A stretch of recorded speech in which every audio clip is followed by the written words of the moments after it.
Dixit Thakur ji, good morning. How are you? कैसे हैं आप सब लोग? बाकी लोगों का भी स्वागत है जी। जल्दी से जल्दी जुड़ जाइए। थोड़ा सा लेट हो गए, इसके लिए क्षमा चाहते हैं, क्योंकि टेक्निकली दिक्कत ये थी कि कल रात को तूफान आने के बाद जो है बिजली वगैरह नहीं थी, तो सारी चीज़ें जो थी वो बैटरीज वगैरह एग्जॉस्ट हो गई थी, कैमरा की, मोबाइल की थी। तो ये है जी।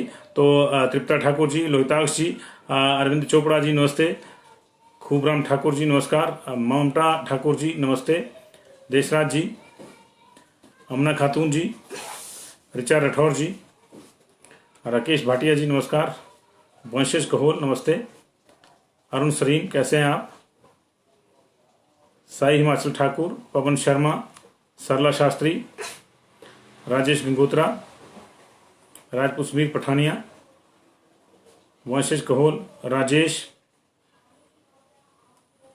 शर्मा, नेक सिंह सेन, शिल्पा कुमारी जी नमस्कार, गंगा सिंह पराशर जी नमस्ते, अनारकली जी नमस्ते, योगेश बालनाटा जी नमस्कार, निशांत ठाकुर जी नमस्कार।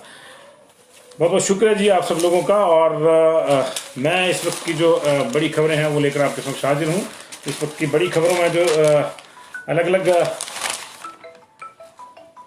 अलग समाचार आज प्रदेश के हैं और उसको लेकर जो है गहमा गहमी चली हुई है। देश में जो इस वक्त सबसे बड़ी खबर आ रही है वो ये आ रही है कि मंत्रिमंडल का विस्तार हो सकता है। केंद्रीय मंत्रिमंडल के विस्तार को लेकर चर्चाएं गर्म है। हालांकि यूपी के मंत्रिमंडल के विस्तार की भी चर्चाएं हैं, लेकिन अमित शाह, जगत प्रकाश नड्डा प्रधानमंत्री नरेंद्र मोदी से मिले हैं और माना जा रहा है कि केंद्रीय मंत्रिमंडल में कोई विस्तार हो सकता है, क्योंकि जब से इस टर्म में नरेंद्र मोदी प्रधानमंत्री बने हैं उनके मंत्रिमंडल का विस्तार नहीं हुआ है और सहयोगी दल भी इसका इंतजार कर रहे हैं और इवन बीजेपी के भीतर के कुछ लोग जो हैं वो भी इंतजार कर रहे हैं। इस पूरे मंत्रिमंडल के विस्तार पर सबकी नजर है, कब होता है कब नहीं होता है। लेकिन एक हिमाचल के लिहाज से जो इंपॉर्टेंट चीज है वो देखना होगा कि केंद्रीय वित्त राज्य मंत्री, वित्त एवं कारपोरेट राज्य मंत्री अनुराग ठाकुर को क्या प्रमोशन मिलता है या नहीं मिलता है। ऐसे ही सूचनाएं है कि उनको प्रमोट किया जा सकता है और कैबिनेट मिनिस्टर बनाया जा सकता है उनके कामकाज को मद्देनजर में रखते हुए। लेकिन इसके कई कई पहलू हैं। अगर उनको प्रमोट किया जाता है तो वो जो चर्चाएं चल रही हैं कि अनुराग ने जब ये कर दिया वो कर दिया, तो उनका जो है शायद केंद्रीय मंत्रिमंडल का केंद्रीय हाईकमान का जो है उनको राज्य में भेजने का कोई प्लान है, तो निश्चित तौर से फिर उसके बारे में संशय नहीं रहेगा, वो प्लान नहीं रहा होगा। क्योंकि अगर उनको प्रमोट किया जाता है तो जाहिर है कि यहाँ कोई बदलाव की संभावना नहीं है जिस तरह की कहा जा रहा है। हालांकि मुख्यमंत्री ने दिल्ली से आके कहा था कि मैं 2022 में यही रहूंगा, लेकिन फिर भी सियासी चर्चा है, सभी लोग ऐसे कहते हैं कि वो हैं, लेकिन अचानक जो है हाईकमान कुछ फैसले ले लेती है। खासतौर से जिस तरह से बीजेपी की हाईकमान फैसले ले रही है वो अपने आप में जो अप्रत्याशित फैसले होते हैं। चाहे वो उत्तराखंड का ही हो, किसी को नहीं पता था कि उत्तराखंड में परिवर्तन होना है, चाहे वो असम का हो, सर्बानंद सोनोवाल के नेतृत्व में चुनाव लड़ा गया, पार्टी सत्ता में आई और मुख्यमंत्री जो है हेमंत बिस्वा शर्मा को बना दिया गया। तो लगातार संगठन और दिल्ली का जो हाईकमान है ये बैठ के चीजों को तय करते हैं और इनको जो सही लगता है अपनी रिपोर्ट्स के आधार पे काम करते हैं और वो जो है इंप्लीमेंट की जाती हैं। तो ऐसे ही जो है अगर इस मंत्रिमंडल के विस्तार में अनुराग ठाकुर को प्रमोट किया जाता है तो ये साफ हो जाएगा। हालांकि प्रमोट नहीं किया जाता तो इसका मतलब ये नहीं कि वो यहां आ रहे हैं, इसका मतलब ये कतई नहीं है कि वो यहां आ रहे हैं। लेकिन अगर प्रमोट किया जाता है तो फिर ये तय है कि उनके पास जो है केंद्र में जिम्मेदारी ज्यादा है तो उनको वहीं कंसंट्रेट करना है। तो कंसंट्रेशन का ही मामला है, असली और कुछ नहीं है। तो केंद्रीय मंत्रिमंडल की बैठक जो है विस्तार का जो मामला है, ये जो बैठक है केंद्रीय मंत्रिमंडल के विस्तार को लेकर, और इसमें यह भी कहा गया है कि यूपी के मंत्रिमंडल के विस्तार को लेकर भी चर्चाएं हुई हैं। क्या चर्चाएं हुई क्या नहीं ये अभी भविष्य के गर्म है, जब सामने आएगा तो पता चल जाएगा। बात हिमाचल प्रदेश की कर लेते हैं। पूर्व मुख्यमंत्री श्री वीरभद्र सिंह जी की तबीयत में लगातार सुधार हो रहा है। उनको बीते कल दोबारा कोविड का अटैक हो गया था। इससे पहले वो 12 अप्रैल के आसपास कोविड पॉजिटिव पाए गए थे, तब उनको मैक्स हॉस्पिटल चंडीगढ़ ले जाया गया था। 30 अप्रैल को वहां से वो कोविड से रिलीफ पाने के बाद, संक्रमण मुक्त होने के बाद उनको शिमला लाया गया था। बाई एयर उनको शिमला लाया जा रहा था। उसी दौरान जो है उनकी तबीयत खराब हो गई, क्योंकि हेलीकॉप्टर में ऑक्सीजन इत्यादि भी नहीं थी, तो उनकी तबीयत खराब हुई। उसके बाद लगातार उनको जो है हॉस्पिटल में ही रखा गया था, एजेंसी में, वो घर भी नहीं जा पाए थे। कल उनको कोविड वार्ड में शिफ्ट कर दिया गया कोविड पॉजिटिव पाए जाने के बाद। उनकी पत्नी भी कोविड पॉजिटिव पाई गई है। लेकिन अभी सुबह का जो बुलेटिन है, मॉर्निंग बुलेटिन जो 9 बजे आता है, वो बता रहा है कि पूर्व मुख्यमंत्री वीरभद्र सिंह आईजीएमसी के डॉक्टरों की निगरानी में हैं और उनकी स्थिति में सुधार हो रहा है। उनका ऑक्सीजन लेवल 96 है, ये बहुत अच्छा है। उनका बीपी और शुगर भी नियंत्रण में है, यानी जो है ऐसी कोई चिंता वाली बात नहीं है और वो स्वास्थ्य लाभ ले रहे हैं और बिल्कुल जो है डॉक्टरों से बातचीत भी कर रहे हैं। ऑक्सीजन लेवल 96 होने का मतलब है कि कोई इस तरह की कोई चिंता की बात नहीं है जी। तो ये मामला है और हम भी प्रार्थना यही कर रहे हैं, हम भी यही विश करते हैं कि जल्दी जल्दी उनको we wish him speedy recovery, और मैडम प्रतिभा सिंह को भी स्पीडी रिकवरी की हम जो है शुभकामनाएं देते हैं कि जल्दी से जल्दी वो इस पे रिकवर हो जाएं और अपने काम पे सारे लोग वैसे पहले की तरह लग जाएं, क्योंकि किसी का भी संक्रमण से जो है पीड़ित हो जाना, संतप्त हो जाना या संक्रमित हो जाना अनफॉर्चुनेट है, ये किसी को भी नहीं होना चाहिए, ये काफ़ी अनफॉर्चुनेट बीमारी है।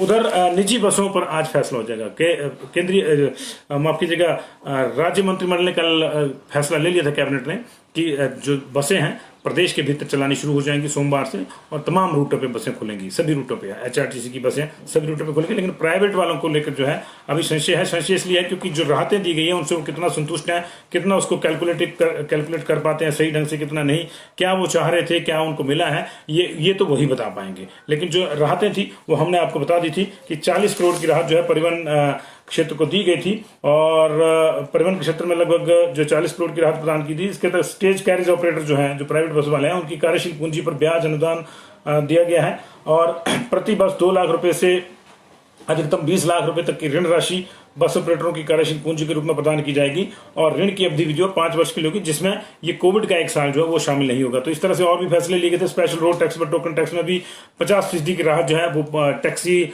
ऑटो और विंगर इत्यादि वालों के लिए कर दी गई थी। लेकिन अभी आज प्राइवेट बस ऑपरेटर संघ जो है उसकी बैठक है, ऐसी हमारी सूचना है। उस बैठक में ये फैसला लिया जाएगा कि उनकी आगे की रणनीति क्या होगी, वो बसें चलाएंगे या नहीं चलाएंगे। लेकिन सरकार की बसें सोमवार से चल रही हैं। बाकी चीजों को लेकर जो कोविड कर्फ्यू का जो दूसरा अनलॉक है उसको लेकर आज जिलाधीश अपने अपने स्तर पर भी अलग से जो है नोटिफिकेशन जारी करेंगे। हालांकि उसमें कुछ ज्यादा चेंजेस नहीं रहती, एज इट इज उसको कैरी किया जाता है। एक आध जगह पे अगर कोई जरूरत होती है तो उसको चेंज किया जाता है। जैसे कांगड़ा में था कि पहले ही लगा दिया गया था नाइट कर्फ्यू, तो अभी की स्थिति यह है कि 144 जो है हटा ली गई है, 144 हटा ली गई है। लेकिन इसका मतलब ये नहीं कि आपने जो अब हजूम में इकट्ठे होना है, आप प्रोटोकॉल को फॉलो करते रहिए। 144 हटा ली गई है। बाजार 5 बजे तक खुले रहेंगे, लेकिन 5 बजे के बाद कोविड कर्फ्यू लगेगा।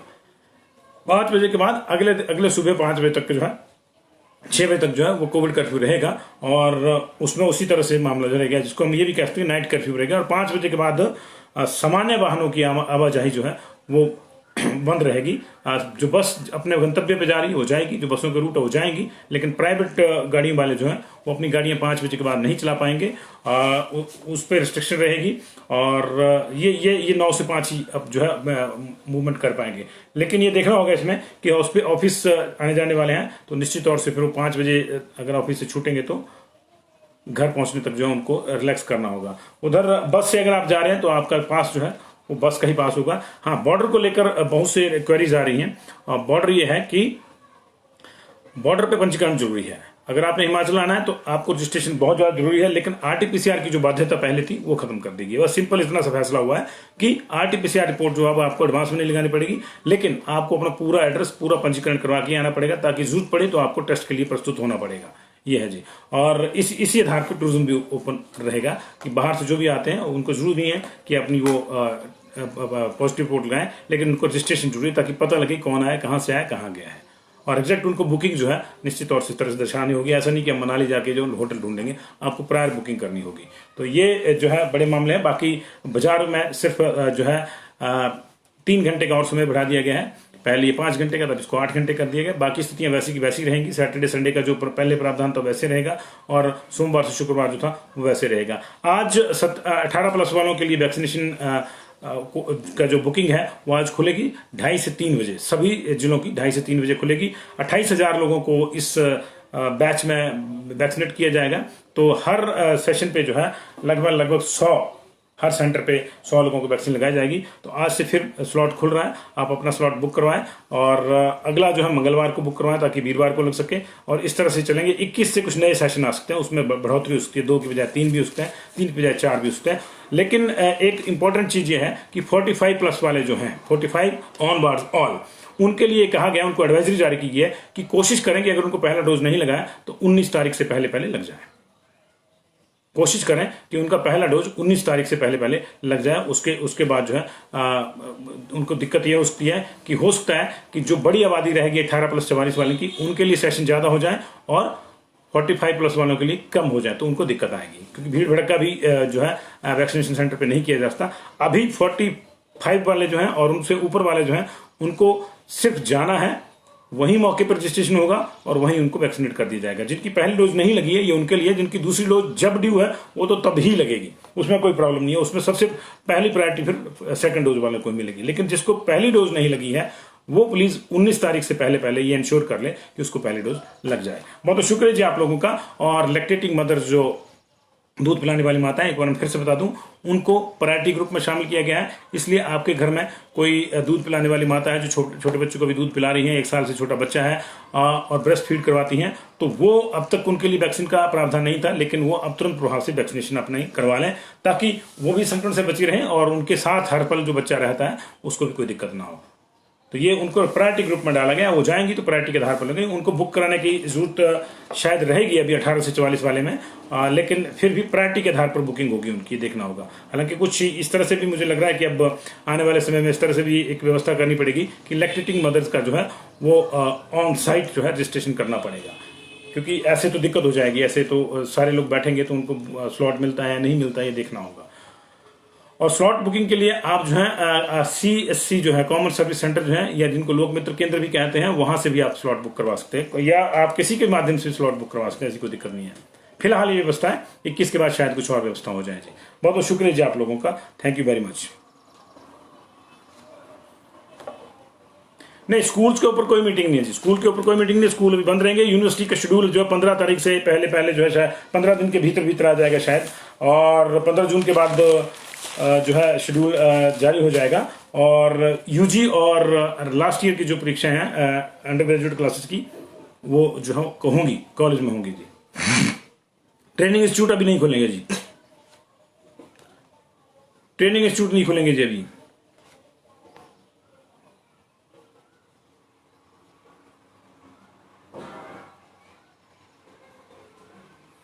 बॉर्डर बंद ही नहीं थे जी, बॉर्डर खुले थे, बॉर्डर पे कोई बंद नहीं थे। रजिस्ट्रेशन करवाने की और RT-PCR की बाध्यता थी, अब RT-PCR नहीं लानी होगी लेकिन रजिस्ट्रेशन करवानी होगी जी।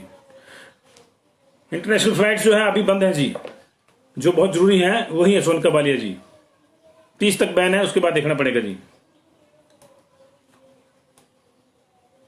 स्कूल की कोई अलग से कैबिनेट नहीं होती अभिनव विशिष्ट जी, अभी स्कूल को लेकर जो है अगले आदेशों तक स्कूल बंद है।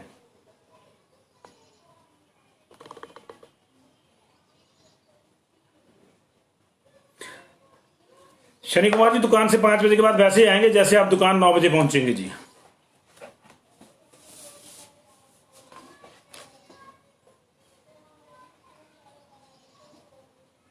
थर्टी तक बंद है जी इंटरनेशनल फ्लाइट्स।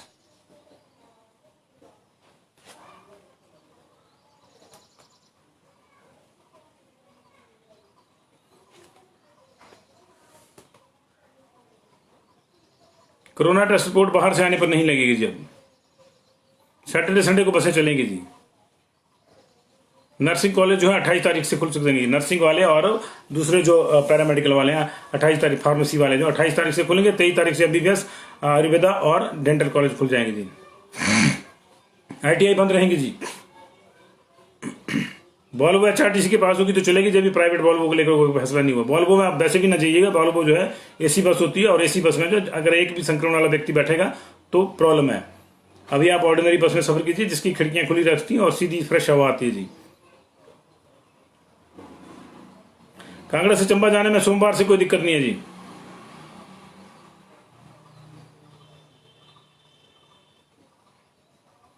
जिम अभी नहीं खोलेंगे जी, कोई इस तरह की ताकीद नहीं आए, जिमों को बंद रखने की ताकीद है जी। ऑफिस 50% कैपेसिटी के साथ खुलेंगे जी, जिनमें सिर्फ 4 ही लोग हैं वो सारे आएंगे, बाकी उससे ऊपर वाले जो 50% के साथ आएंगे और इसका शेड्यूल जो है HODs बनाएंगे जी।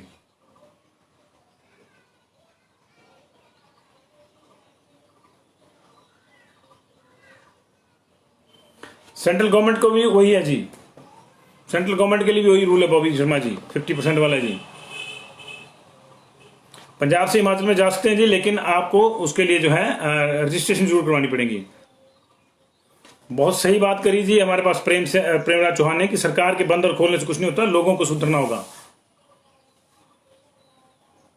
हिमाचल प्रदेश से अम्बाला जाइए जी, आपको रजिस्ट्रेशन करवा के जाइए। अम्बाला जो हरियाणा की जो रजिस्ट्रेशन की रिक्वायरमेंट होगी वो आप पूरी करनी पड़ेंगे आपको। अगर ऊना से बद्दी का बस रूट है तो बिल्कुल चलेगा जी, है मेरे ख्याल कुछ रूट्स हैं वो चलेंगे जी। ये देखना होगा कि सारे रूट पहले दिन एक्टिवेट हो जाते हैं या धीरे धीरे होते हैं, ये देखना होगा, क्योंकि सवारियां मिलेंगी तभी बसें जाएंगी ना। ऐसे खड़ी रहेगी तो एक्टिवेट है, नहीं आया कोई, ठीक है। मंदिर अभी नहीं खुल रहे जी प्रदीप शर्मा जी, अभी मंदिर खोलने का कोई फैसला नहीं है जी। पंकज शर्मा जी आप ठीक कह रहे हैं, लेकिन अभी कोई इस तरह का नहीं है। स्कूल स्टाफ को लेकर जो कोई नई ताकीद नहीं है जी, जो पुरानी ताकीद है वही है। हाँ, रोहित शर्मा जी को कॉलेज एग्जाम डेंजरस लग रहे हैं। ये पास कराने वाली लहर नहीं है जी ये। 2 डोज की बुकिंग दूसरी तो ऑटोमेटिकली उस जिस दिन है उस दिन लगेगी जी आपकी। अजय के वर्मा जी, दूसरी की बुकिंग नहीं करवानी पड़ेगी, पहले की बुकिंग करवानी पड़ेगी। दूसरे का तो शेड्यूल है ना आपका कि इतने से इतने के बीच में लगना है, तो लगेगी लगेगी वो। अभी तो पहली डोज का पंगा चला हुआ है, राइट्स बंद है जी अभी। पब्लिक डीलिंग सीमित है जी, सीमित, बहुत ज्यादा जरूरी है वो जरूरी है, अदरवाइज बंद है जी। सभी रूटों पे बसें चलेंगी जी। ऊना से बद्दी जैसे होकर जाती है वैसे जाएगी जी, आपने बस में बैठ जाना, बाकी बस वाले पे छोड़ देना कैसे जाएगी।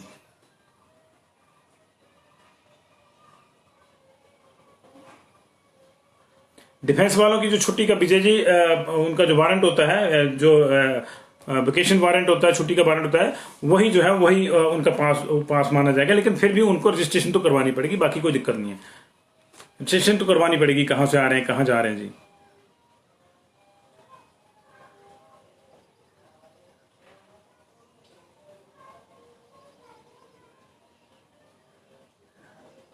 Thank you very much ji.